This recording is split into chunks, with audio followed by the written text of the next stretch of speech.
chronique du patrimoine.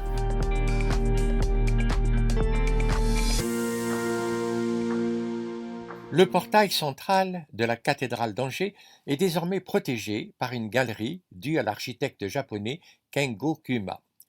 Conçu en béton armé d'une belle blancheur, les trois arcades centrales et les deux latérales accueillent les visiteurs qui peuvent alors admirer à l'abri le magnifique portail du XIIe siècle et surtout sa polychromie des XIIIe et XVIIe. C'est précisément pour protéger les sculptures et les peintures dangereusement exposées à la dégradation du temps que ce massif occidental est érigé.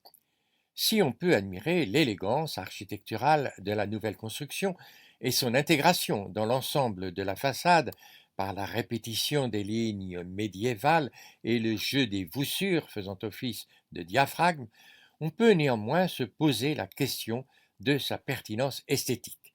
Certes, l'usage des galeries d'origine installées en forme de porche existe à Chartres, à Saint-Pierre-de-Montpellier par exemple, mais faudra-t-il généraliser le principe au XXIe siècle et doter toutes les façades médiévales de cette protection pour le moins voyante et le plus souvent inédite, insolite? Le problème est bien celui de la conservation d'un patrimoine d'exception qui souffre cruellement des agressions de la modernité. Il existe d'autres solutions que l'adjonction d'une construction, comme le remplacement des œuvres d'origine par des copies aujourd'hui réalisées avec grand art.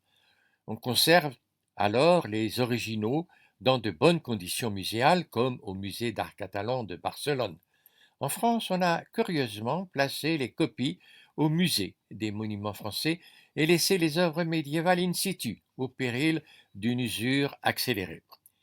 Il est aussi possible de faire ce qui s'est toujours fait dans les siècles passés, à savoir de rajouter une couche d'enduit coloré, et ainsi de restituer la splendeur originelle.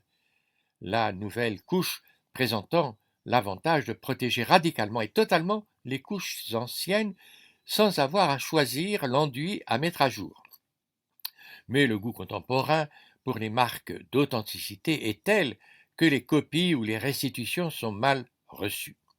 Les Japonais, amoureux inconditionnels des traditions, n'hésitent pourtant pas à reconstruire leur temple tous les 20 ans. Il y a urgence à débattre des solutions possibles et à ne pas se crisper sur des originaux qui auraient plus de valeur que leurs copies.